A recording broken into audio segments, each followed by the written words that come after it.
പ്രമേയം ഒരു കാര്യം സംശയലേശമെന്നെ വ്യക്തമാക്കി. പിണറായി വിജയൻ തന്നെയായിരിക്കും വരുന്ന തെരഞ്ഞെടുപ്പും നയിക്കുക.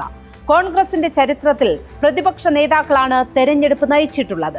കഴിഞ്ഞ തെരഞ്ഞെടുപ്പിൽ മാത്രം രമേശ് ചെന്നിത്തലയ്ക്കൊപ്പം ഉമ്മൻചാണ്ടിയെ കൂടി നായകനായി പ്രഖ്യാപിച്ചു എന്ന വസ്തുത മാറ്റി നിർത്തിയാൽ കഥ അങ്ങനെയൊക്കെയായിരുന്നു.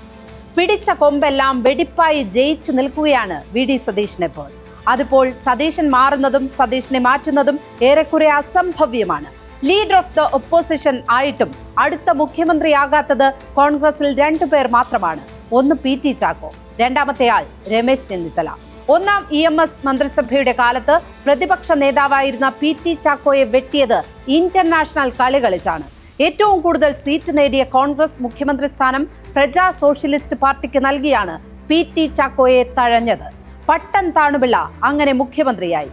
പട്ടത്തെ ഗവർണറാക്കി മാറ്റി പുതിയ മുഖ്യമന്ത്രിയെ തീരുമാനിച്ചപ്പോഴും ചാക്കോയെ വെട്ടി. R ശങ്കർ അങ്ങനെ ഒന്നാമത്തെ കോൺഗ്രസ് മുഖ്യമന്ത്രിയായി. ഭരണം കിട്ടിയിട്ടും PT ചാക്കോയെ തഴഞ്ഞതാണെങ്കിൽ രമേശ് ചെന്നിത്തല ഭരണം നേടാനാകാതെ പോയ പ്രതിപക്ഷ നേതാവാണ്. പ്രതിപക്ഷ നേതാവായിരുന്ന K കരുണാകരനും പ്രതിപക്ഷ നേതാവായിരുന്ന AK ആന്റണിയും പ്രതിപക്ഷ നേതാവായിരുന്ന ഉമ്മൻചാണ്ടിയുമൊക്കെ മുഖ്യമന്ത്രിയായി മാറുന്നതാണ് കേരളത്തിൽ കണ്ടിട്ടുള്ളത്.